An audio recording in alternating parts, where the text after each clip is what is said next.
Good morning, friends, and welcome to a Hasty Podcast. I'm your host, Weston Hasty, and you're listening to a Hasty Podcast. Wow, if you're new to the podcast, you're already gone. You have already dipped. You have already been like, what did I walk into? No thanks. I've got my hot mug of coffee, my hot cup of Joe. I don't know where Joe comes from. Why is coffee called Joe? Hang on, that feels like a Googleable answer. That feels like, hey Google. Hey Google. This is the part where you guys listen to me shout, hey, it knows my voice. I swear it will listen to me. Okay, hang on. Why is coffee called Joe? I swear Google listens to me. It hears me perfectly fine all the time, unless I'm in a recording. I'll do that on stream sometimes. I'll be like, hey Google, what's this thing? And it's like, I don't hear you. You're not talking right now. It's got like stage fright or something. It's like, that's what it is. It's gained sentience and it doesn't like to be on camera. Anywho, I'll just Google it the old fashioned way with my fingies. Why is coffee called a cup of Joe? All right, this comes from Drift Away Coffee. We're learning live right now. This isn't the topic of the episode. A cup of Joe is one of coffee's most common nicknames and one of its most puzzling. Unlike Java, which refers to a specific coffee growing region, the origins of cup of Joe are unknown. The term first started appearing in print in the 1930s, with the first occurrence of it in a book coming in 1936. Here's a few theories, 2 historic and 2 linguistic, that might explain what gave rise to the term cup of Joe at this time. I'm not going to go into that, because that would just be me literally reading this, I'm scrolling through, it's not very long, but it's like, I was going to say article, but it's, I don't know what the minimum length for an article is before it doesn't feel like an article anymore. This is from driftaway.coffee, so you can look that up yourself if you want to. Shout out to them, because I just read their first paragraph verbatim. So cite your sources, that's what I did. But yeah, it's just kind of like a little blog entry. I could literally read the whole thing right now. But anyway, apparently unknown. But I like the idea that there is a linguistical backing before this. I am a man of linguistics. Not an expert, just a man. Not an expert, just man. Just a man with interest in linguistics and etymology when the topic appears, when it props up. When it comes up, I like to know about it. I did take English in school. English is my, believe it or not, my area of expertise. Though I'm not going to claim to be an expert on it because, well, I'm a little bit of an expert on speaking English. I have been doing it all my life. I don't know. Does that make you an expert? If you're a native speaker, I guess that's what you usually say. You're just a native speaker. Like, if you're a native speaker of English, you don't normally say you're an expert in English, because even native speakers definitely don't always know like the ins and outs of what makes their own language tick. And that's not just English, any language, right? Question mark, maybe? I've only got one first language, as you do, so I don't know. Anywho, not today's topic of the episode, but it's been a long time, guys. Since I've been on a Hasty Podcast. If you haven't been listening to Profoundish, you should also check out that podcast. It's clearly the better podcast of the 2 that I do. I do 2 podcasts. I do this one. This one's with me in it. This is my podcast. It's my personal, I'm gonna talk and yell at the computer podcast, where I literally do a one-man show for somewhere between half an hour and an hour. It's honestly a testament to something. I don't know what it's a testament to, but it's a testament to something that I can do that. I can sit here in an empty room with no one else to converse with, other than the voices in my head, I guess, and just go on for half an hour to an hour. And I can just do that. I mean, I guess that's not horribly uncommon for, like a radio show host. I mean, there's a lot of times radio shows might have like a co-host or something, but I guess for a lot of shows it's like one person, but you're usually not doing it for like 30 minutes straight normally, right? I don't listen to the radio.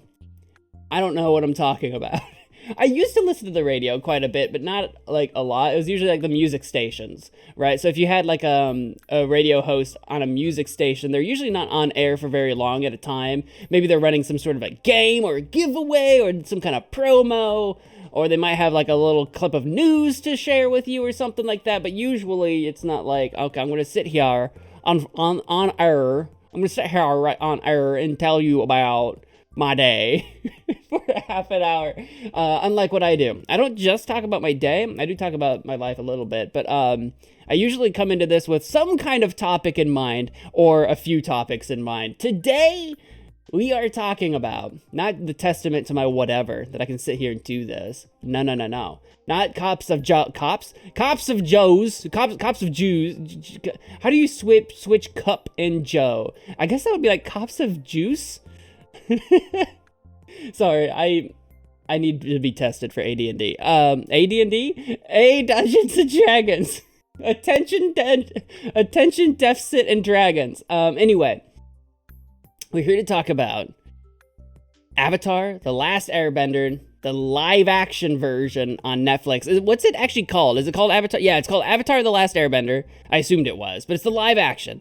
I didn't know if it was like The Last Airbender, Avatar or something. No, I didn't even look at the name of the show when I started watching it because I knew what it was when I was going into it. I have seen Avatar, The Last Airbender, the animated series. I've seen it a couple of times, and I've seen it a couple of times more in abridged versions on the internet from like reviews and just general discourse. I'm a big fan of the animated show. I going back to being experts, I don't know if I would call myself an expert. I know a few things here and there. I sometimes misremember things in every show that I watch, so I am guilty of that from time to time, but for the most part, I am pretty well versed in the animated show. So coming into the live action show on Netflix, I was prepared to pick apart the differences between the animated and the live action show. And not like prepared, notebook in hand, and a scowl on my face or anything like that. I was actually really optimistic for this show. I tried to keep as much as possible any news about the show, anyone talking about the live action show, all of that stuff before it came out. I tried to keep that kind of a secret, kind of a mystery, and I tried to watch it right when it came out. I got to it a little bit late, but I have fully watched the thing, the whole thing once, and parts of it a second time through, here and there, because I caught parts of it with my brother. He was watching it, and so I only caught pieces of it, and then I've seen it once all the way through myself as well. So I have seen it once and a half, 1.5 times, something like that, and I gotta say. That's what I gotta say. Just groan. So like it's okay. So full disclosure, I won't be comparing it to the M. Night Shyamalan Ding Dong. I've never been able to say that man's name right. M. Night. I won't be able to compare it to that movie of Avatar: The Last Airbender because I've never seen it. And as of the last I looked, it's not on Netflix anymore. I think it was at one point in time. It is no longer there, and I can't watch it. Or it probably exists somewhere where I can watch it, but I'm not going to. I've heard that movie was bad and terrible, and I've seen people talk about it, and I've heard about why it's bad. But I'm not going to do that today because I haven't seen that live action movie. So no compare and contrast there. But between the live action series and the animated show, one clearly has more heart where the other does not.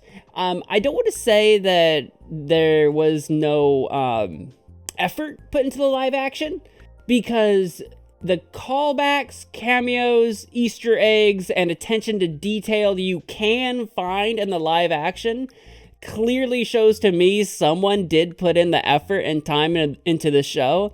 But I think if I'm going to give you up front at the beginning of this podcast episode, tell you my succinct, I think that's how you say that word, my short, to the point thoughts, it is, it is an effort. No, I just lost the word I was going to look for. It is an attempt to capture the heart and spirit of a show that had far more time to develop than the live action gave itself. Not that the live action didn't have that the live action did not give itself. Out of the gate, number one complaint of the entire show is pacing. It has pacing issues up the wazoo, and we see that in a lot of live action remakes of pretty much any animated show that I've seen. There are several that I still haven't picked up. I tend not to watch the good stuff. Everyone says that the live action remake of One Piece is really good, but I didn't watch the animated One Piece, so I wasn't interested in watching the live action, so I still haven't seen any of that. But every time I watch a live action remake of a show I have seen, pacing is a significant problem, which is a shame because the runtime of this live action season is roughly the same runtime as the animated, if you can believe that. We've got 8 episodes in the live action series, all shy of an hour. Except for the first episode is 63 minutes runtime. We've got a couple episodes that were 47, 48 minutes, but they all are typically within that 50-minute mark. So you're all a little bit short of an hour. So you're a little bit short of 8 hours, right? Call it like 7.5 hours, something like that. Whereas the animated show, which I'm actually trying to find, instead of Googling it, I'm scrolling through my Netflix because I was just watching the animated not too long ago. Hold on a second. It's playing sound in it's playing music in my, why can I not scroll? Why can I not scroll? Is my Netflix frozen? Really? Are you kidding me right now? Okay, like, how does a website freeze? I can't.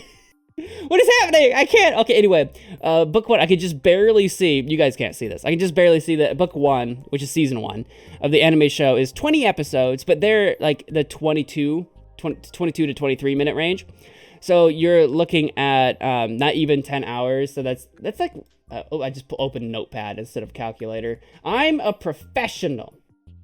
22 minutes times 20 episodes divided by 60 minutes, 7.3 hours. So you're looking close to 7.5 hours. The runtime of the live action had about 7.5 hours. So runtime, very similar, close to the same.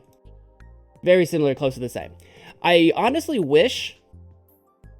because I know 8 episodes, like pacing an episode by itself would have been different than pacing. Pacing 8 episodes is different than pacing 20 episodes. Don't get me wrong, but I really wish, at least a part of me does, they literally took the episodes from the animated show and said, like, every live action show is going to be 2 to 3 episodes of the live action smashed together. No edits, no context, let's go. Like, you know what I mean? Like literally, even if they have to fade to black a third of the way through an hour-long episode to just hard cut to the next, I would have preferred that to some of the creative changes that they made in doing the live action. And the reason is some of the changes they make to the live action just don't make sense when you're familiar with the animated show, but the live action really kind of sometimes relies on you to know about the animated show for its world building to make sense. They try to explain a bunch of stuff, but so for example, in the first episode of the live action show, you get some scenes from when the Fire Nation attacked the air nomads during Sozin's first comet. And it's spoken like one time that Sozin's like souped up and powerful during his attack on the air temple. But on camera, because again, if you're not familiar with the show, you haven't already seen the animated, you're like, okay, there's a comet fest, because there's a comet festival the air nomads are celebrating for whatever reason, but they're celebrating it.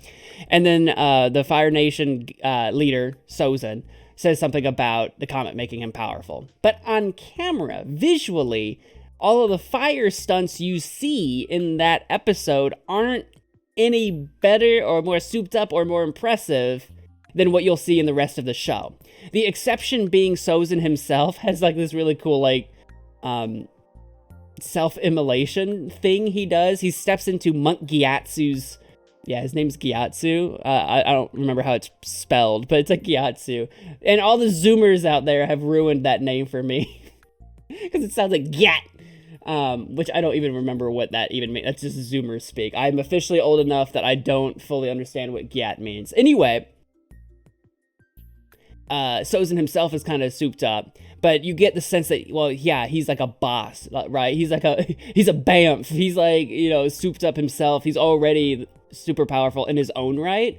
So you don't get a good sense that that's what's going on, is that the comet makes all the firebenders very powerful, and that's the reason why the Fire Nation was capable of wiping out, completely genociding the air nomads. What you do get, whatever reason, this was something they just made up in the live action show. You do get this Earth Nation spy infiltration scene. Well, not really infiltration, exfiltration. He's got some sort of battle plans, war plans that he's trying to get out of the Fire Nation with and deliver to the to the Earth King, to let them know that there's an attack coming. And then that guy gets captured, but he gets the plans out in time. And the Fire Lord Sozin's like, haha, joke's on you. That was like the plan all along. We wanted the Earth Nation to think we were attacking the Earth Nation, because we're not attacking them. We're attacking the Water Nation next, or whatever. So you get the sense that the Fire Nation got to where it is from scheming and like careful military tactics and planning, not because they used a comet to become stupid powerful. Now, why did I bring all that up? It's really kind of not the biggest plot point in the show, but why did I bring all that up? Because in the animated, it is a big plot point. When you find out about Sozin's comet, you find out that Aang, the Avatar, has a very limited amount of time left to actually become the Avatar, master of all elements, and save the world and defeat Sozin. In the live action, that doesn't become it's mentioned in episode 1, 100 years prior to the events of the rest of the show taking place, and it's mentioned again at the very end, moments before the credits of the last episode. As a viewer of the animated show, it's like, okay, I know that this is a thing, and it was a thing all throughout. It starts like 5 or 10 episodes into the first, so it's like half of the first season of the animated, right? I know it's a thing in the first season of the animated show. In the live action, they just don't make it a thing. Okay. They combine a lot of stuff. So that the reason I bring that up is because it's hand-woven. If you don't know about the animated, you're not going to know to look for it. If you know about it, you're wondering, why is it not coming up sooner? There's a bunch of stuff that's like super weird. Anything with the spirit world that Aang communes with, it feels very Deus Ex Machina, except for when he goes to the spirit world himself. Him being able to come and go from the spirit world is very hand-woven. Like, he just can do that, even though in the animated he doesn't know how to do that because he didn't get spiritual training. A lot of things are smashed together. I hate what they did with Omashu. I hate what they did with Bumi. It's a very different take on Bumi. He's the Earth King of Omashu specifically, which is a city-state within the Earth Nation, the Earth Kingdom. I don't really know the inner politics of that. Bumi in the animated show is this really old, because he was around when Aang was, before Aang was frozen. So Bumi's like over 100 years old. He's like 110 years old. And in the animated show, he's very goofy, wants to help Aang, wants to like really test Aang's strength and make sure he's set on the right path. But for the most part, he's happy to see his friend again. And he's just a real big goofball. And in the live action show, Bumi seems initially happy to see Aang, but he's very bipolar about it. He's both happy to see Aang, his old friend, and also cynical, bitter, and jealous that Aang got to survive all those 100 years, and he's still a kid or whatever. But he comes off as very jealous that Aang didn't have to go through what Bumi did, which was years of war and like very tough decisions. He's just very cynical.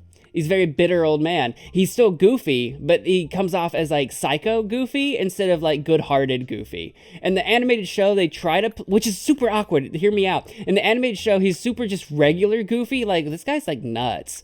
But it's not revealed that the king is King Bumi, Aang's old friend. Aang doesn't even recognize Bumi because, again, he's 110 now. And it's not until the end of the episode that it's revealed, like, oh, this is Aang's friend. Now, there's a flashback at the beginning of the episode, so if you're not a child, if you're watching back as an adult, you pick up on this, like, oh, okay, yeah, Aang's friend Boomy is definitely this king. But if you were watching as a kid back when Avatar first released, then it's like, oh my god, that's so cool. So, as far as the canon of the show goes, Aang doesn't realize that the king of Omashu is Boomy, his old friend. In the live action, Aang picks up on that, like, immediately, because the king has this, like, snort laugh that Aang immediately recognizes, like, Boomy, that's you? So immediately, out of the gate, Aang and Boomy know who each other is, right? So, in the animated, King Omashu's, like, messing with and playing with Aang, like, Aang doesn't know who I am, so I'm gonna mess with him. In the live action, Aang knows who Boomy is, and Boomy is just an absolute turd. He's a giant jerk! And he's cynical, and he's just wrong about, like, stuff. And, it just seems like he's trying to, like, punish Aang more than he's trying to teach Aang. Although I think the intent was that he was trying to teach Aang, the live action misses its mark in the characterization of Boomy. Somehow, for some reason. I don't really understand it. Somewhere along the way where they were trying to make the show a little darker and a little grittier, they completely missed his character. Also, the King of Omashu in the animated show ends up giving up Omashu peaceably to make sure no one gets hurt. And in the live action, it seems like he joined the war effort and there was some kind of battle at Omashu that we don't see. So, again, the characterization's very different. And you're going to see that a lot. The characterization of several people are very different. I hate what they did with Paku. They still make Paku at the very end in the North Water Tribe at the North Pole. They still make him sexist, which is great. That's fine. But, like, in the animated show, he wasn't sexist because he thought women weren't capable so much as it wasn't women's place to fight. It was women's place to be at home and to heal people, and it was men's place to fight and sacrifice their lives. Whereas in the live action, they kind of try to have this feminism, like, moment where it's like, no, you can't tell women what to do. You can't tell women where they belong. Screw you, Paco. And Paco develops and, like, changes his mind at the end of the show, but the thing that was lost there was that Paku wasn't just a turd for being a turd's sake. He's just old and traditional. And Katara in the animated show needs to open his eyes to change. Whereas in the live action, they make it, oh, you need to not be a bigot. do you see the nuance there? Do you see the nuance, the very delicate difference there, where it's like Paku's just old, set in his ways. He's bitter from, you know, a long life lived as he is, but not an inherently bad person. At least that's what I would say. Inherently not terrible, but he's going to come off the wrong way because of his, like, distinction of the sexes, you know, where one sex belongs, right? Because it's not about men being better, right? It's about their place. Men go to war, men die. In the anime show, it's a kid's show, so they try not to talk about death too much, but that's kind of what he's trying to say, right? Men go off to war and die. Women have to stay home and make sure that the tribe continues to function without the men, and when they come back, takes care of them and brings them back to health. It's a traditional gender position, right? And in the live action, they miss that nuance entirely, and they're just like, you're stupid! That's stupid, and you're stupid! And at the end, he's like, you're right, I am stupid. I guess I was wrong. It's like, that so misses the nuance! There's no development of the characters in the live action. Everything is face value. Everything is face value. As you meet people, that's how they are. And it's got the time to develop these characters because it has the same time that the animated show has. There's a bunch of stuff combined. I hate what they did with the rest of the Omashu episode. Besides King Boomy in Omashu, they also just shoehorned in all of Jet's Rebels arc and all of the Mechanist arc into Omashu, and that made that there was, and the Secret Tunnels episode, they try to shove a lot into Omashu. And I know at the beginning of this, I was like, I kind of wish they just, put multiple episodes into one, like multiple animated episodes into one live action episode. And they kind of tried to do that, but they tried to change the logic of how they would all work, like why the Mechanists in Omashu, who their alliances are to, Jet, why is he there, what are his goals, at one point, like one of the big Jet arcs that proves that he's like secretly a bad guy, or at least a misled guy, is that he tries to assassinate the Earth King Boomy. He's trying to set it up to make it look like the Fire Nation did it, right? Because Jet hates the Fire Nation. He is an Earth Nation citizen with no bending powers. He lost his family to the Fire Nation. He hates them no matter who they are. It doesn't matter if you're a Fire Nation military man or a citizen. You could be the Emperor or you could be a peasant. It doesn't matter. If you're Fire Nation, he wants you gone. Okay, fair enough. Very strong character traits there, right? In the animated show, it starts as he's raiding and pillaging Fire Nation military camps and trade routes, to the point where he's developed it. Now he also attacks Fire Nation citizens on the, suspecting that they could also do harm, that no one's innocent, right? And he takes it too far, where to wipe out a large band of Fire Nation people, he wants to take out this entire village, this entire town of Fire Nation occupiers and Earth Nation citizens. He's going to hurt innocent people. So he takes it too far, and the gang has to stop him.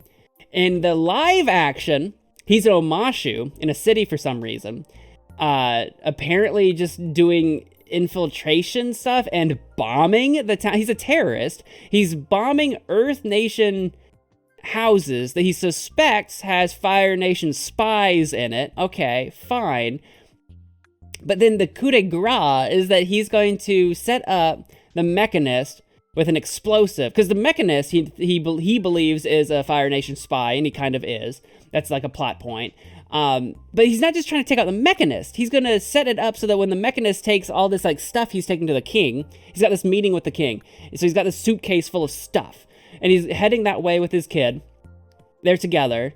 Mechanist is carrying the suitcase that's been swapped for explosives instead, and Jet's going to have it go off by firing an arrow into the explosive, and it'll set it off. When the Mechanist gets to King Boomy, why?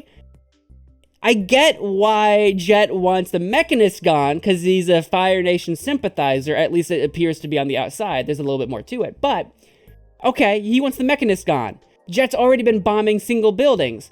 Why doesn't he do that? Why does he wait to set it up so that he can also assassinate the Earth Kingdom King of Omashu? He's not a Fire Nation man. To make it look like the Fire Nation did it, so that the Earth Kingdom would hate the Fire Nation? They already do! They're at war! The Earth Kingdom and the Fire Nation are already at war! So why are we trying to assassinate the king other than just to make the episode dramatic? There's a lot of stuff that the show does just to make the show more dramatic than it needs to be, and it doesn't make any sense, right? It's like, okay, we're just trying to combine these things. It's like, okay, in the animated show, Jet's gonna hurt a bunch of innocent people, so we'll have Jet hurt a bunch of innocent people in Omashu, but we also need the gang to meet King Boomy, so we'll have King Boomy be there. I see the process of writing, but they forgot the why of the animated, as opposed to just like the visual spectacle of, oh, Jet's gonna hurt innocent people, right? They lost the nuance and trying to combine all these things. They tried to, and changing the plot lines, because all these characters weren't supposed to be in this place. By putting them all in the same place, they had to change the plot. And by changing the plot without years of writing, because the people that wrote the animated show had been writing the animated show for years, without all of that forethought, they just cobbled together this like idea of like, okay, well, it hits all the tick boxes. We got Mechanist, Boomy, Secret Tunnel. We got all these things that have in the animated show. We're just ticking off the boxes, and we did it. Yay! But it doesn't make any sense! If you've seen the animated show. If you haven't seen the animated show, and all your exposure is the live action show, you might pick apart some of these plot holes, but you'll just chalk it up to, oh, well, it's just not very good. It's not very well written. It's just not great, or whatever. But the fact that if you've seen both of them and you know that they had source material to pull from, it's mind-boggling because the animated show is written so much better and it's a kids show. Anyway. I can say some nice things about the show too, though. Visually, it's well done. CG, there's been some stuff about the CG, but the CG was never going to be like crazy amazing. They made a series. It's not like a big blockbuster billion-dollar movie or whatever, but I don't know what the budget was. But some of the CG looks pretty goofy. Like I mentioned at the beginning, the fire powers you saw under Sozin's comet don't really seem much different than the fire powers you see the rest of the nation use throughout the show. And I imagine that's a limitation somewhat with their budget. They couldn't make things too big. They had some scenes that they obviously spent more time on than other scenes in terms of the CG.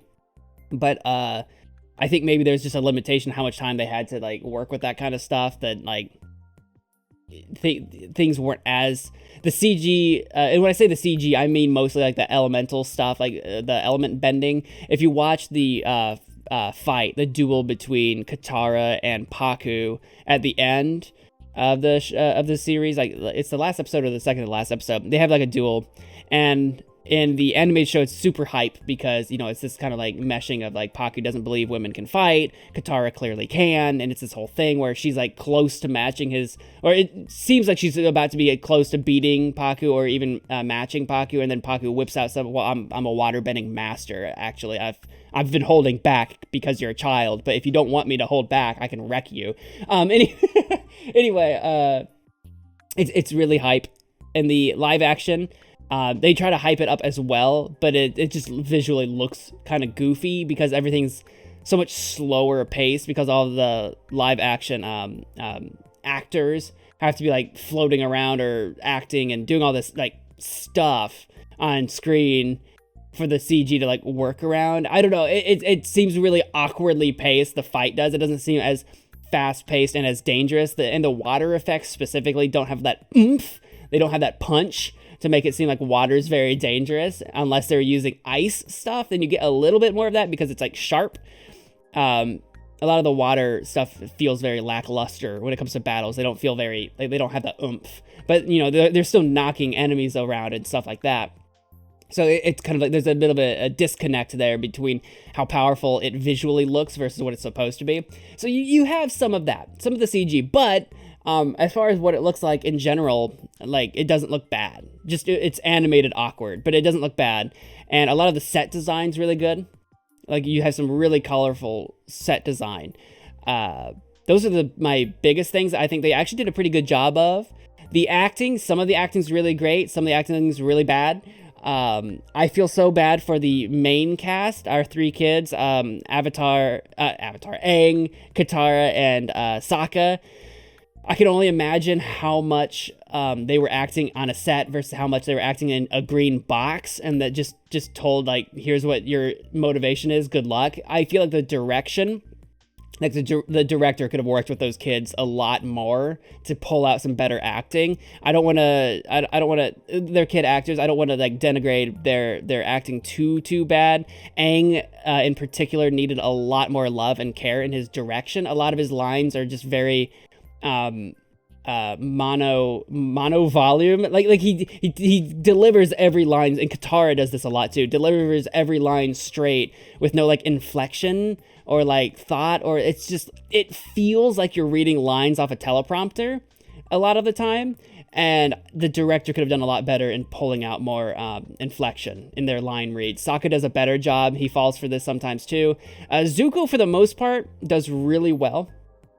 Actually, a lot of the side characters, Zuko's not a side character, I wouldn't call him a side character, but he's not the main gang, right? But Zuko does really well. Iroh falls for the same thing where he kind of feels like he's reading lines like, your inspiration is that you're a wise old man, and he reads things like he's a fortune cookie a little bit, which doesn't come off as naturally wise as the animated show Iroh does. Where he just is an old guy who knows a lot of things in the animated show, whereas in the live action kind of feels like he's being a fortune cookie, like he's set up to be wise, which is unfortunate. What's his name? Zhao. Admiral Zhao is really great. His acting isn't what I would have preferred for Admiral Zhao. Like, he does all of his acting in a different style. He characterizes the character a little bit different, but he's consistent and his acting's really good. I liked his acting quite a bit, actually. Just not the direction I would have taken, but he's really good. I hope that was his name. He's the main antagonist that like antagonizes Zuko the whole show, if you want to know who I'm talking about.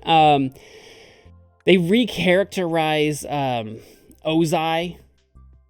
His acting is good, but they recharacterize him. They don't make him as sinister as they could have. They make him do bad things, but they don't actually make him inherently sinister as I would have liked. They don't make Azula quite as unhinged as I would like, but Azula's not really supposed to show up in season 1 anyway, so I don't think they knew what to do with her in season 1. Azula doesn't show up till season 2 in the animated show, but she pops up in season 1 of the live action, so, and so do her two friends, what are their names?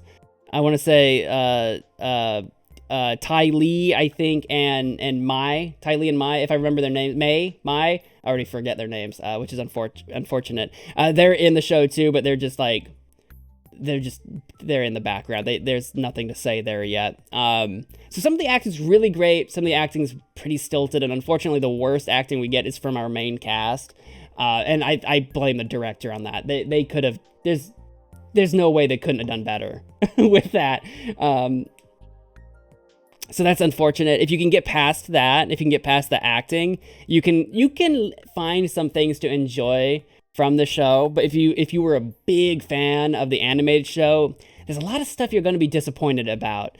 Stuff that they missed their mark on, plot points that they changed that just kind of leaves you feeling wanting, lacking. Like, I know some things are gonna have to change to make it live action, but it just feels like they missed the nuance. And I'm not even talking about that whole scuttlebutt about Sokka not being sexist in the live action, where he was sexist in the animated show. Sokka is literally this was a whole. I'm going to address the controversy briefly here, but it was such a silly controversy. So in the animated show, Sokka is sexist for like 2 or 3 episodes. He comes from the Water Tribe, and they have that traditional split of the sexes. I know we don't get a lot of hanging out with the South Pole Water Tribe, but the South Pole's got a lot of the same traditions as the North Pole has.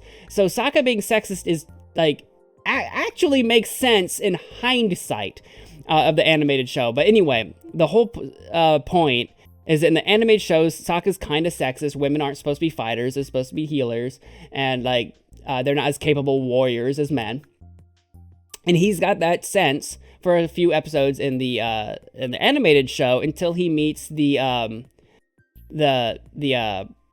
just lost it. The Kyoshi. I couldn't think of the word Kyoshi. I couldn't think of the name Kyoshi. The Kyoshi warriors on the Kyoshi Island, named after Avatar Kyoshi. Kyoshi. When he meets the Kyoshi warriors, which is a group of all women warriors, he gets really put into his place and he gets humbled. Because he's never seen that before. He's a sheltered boy from the South Pole that's never left. He only knows his traditions.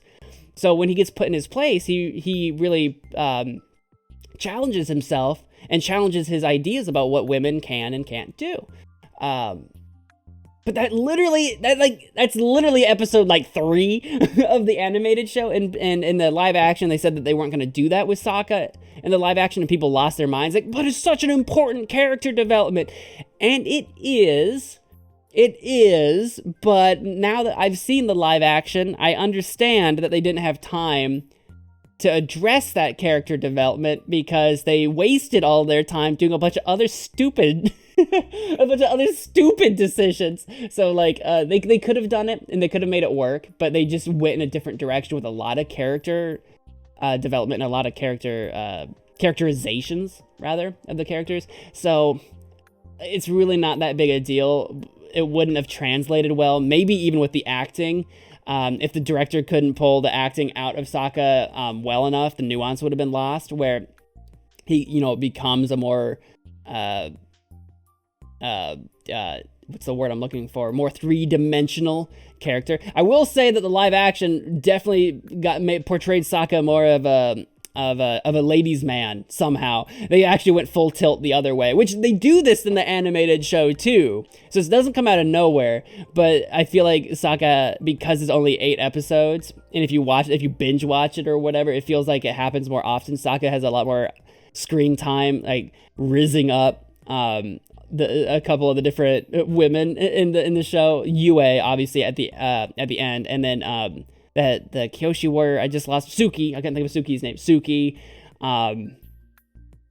And I feel like it feels very fast paced. They're like romantic scenes, but the whole show has pacing issues, and even the anime show doesn't dwell on that too much because they were aiming for like a Y7 or Y10 audience, so they weren't spending too much time on that anyway. So it's kind of funny though, in hindsight, that watching the live action, Sokka kind of feels like full tilt the other way. Instead of being sexist in the beginning, he's just somehow a ladies' man all the way through. It's hilarious.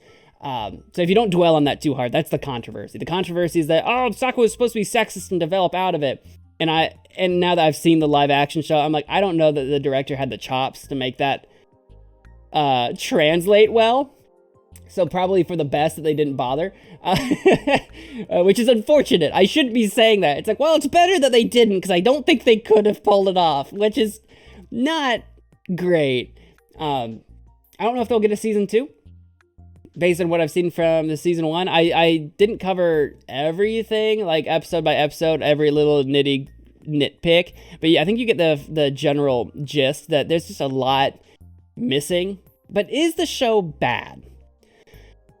Well, it's interesting. Depending on how much of a super nerd of the animated show you are, and depending on how picky a viewer you are, because some people watch things and some people like to turn their brain off when they watch things. They sit down on the couch, turn their brain off, things happen on screen, your attention span is only within the last 5 to 10 minutes. Anything that, like, plot holes and stuff, what happened in the previous episode, some things don't like flow, whatever, you just turn your brain off. I just want to watch the show at face value for what it is, and that's that. And there's nothing wrong with that. If you do that, if you're the type of person that does that, you can come home and you're just trying to live for the moment, watching the shows, just living in the moment, you'll be fine.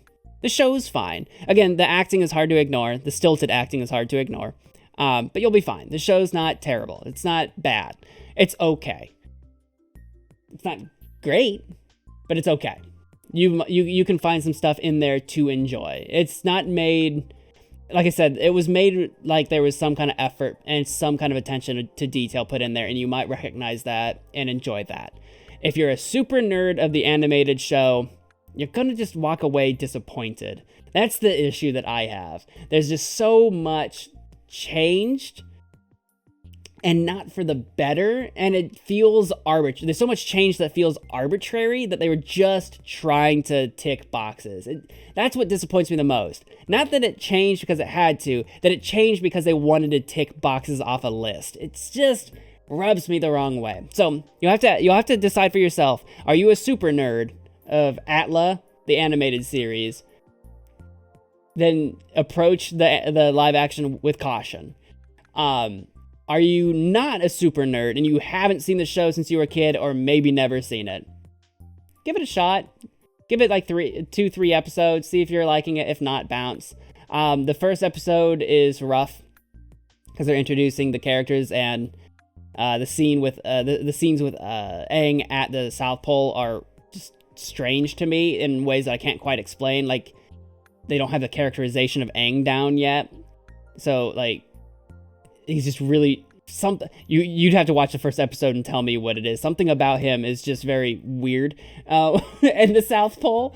Have you seen Appa? When he's looking for Appa, have you seen Appa? My Appa, my cow, my giant bison. Appa, have you seen Appa? I'm like, I get it. We could chill because he's like looking for him, and they have some weird like scene cuts, like where they like, Aang's talking to Sokka, and then it cuts, and then Katara's talking to Sokka, but they're still in the same place, so you don't even realize that time passed, and then all of a sudden Aang's asking the same question he just asked, and you're like, are you crazy? You get the dementia? What's happening here? It just put together. The South Pole is very awkward. Gran reciting the story of Avatar was really awkward, just really awkward. So the first episode is just kind of hard to stomach, but if you watch 2 or 3 episodes, then you can decide if it's going to be a show for you or not, honestly. I think the best episode is the last, unfortunately. Probably the last 2 or 3 episodes are the best episodes, because that's when they're finally finding a little bit of their stride, and Admiral Zhao really comes to his own, and I love his character arc from being this kind of like nobody fire, because he's like a captain or something at the beginning, I forget, and he gets promoted to Admiral. So he's kind of this nobody Fire Nation guy to all of a sudden being Admiral and having these huge like ambitions, and like the guy kills the moon. I mean, he does in the animated show too. Guy kills the moon. He's got a wild story arc, and his acting is like some of the best acting. So that's like when the show's like better, is when you have more him in it. I don't exactly like how they took him out in the finale, but like I don't like a lot of finales, so that was probably just destined to happen.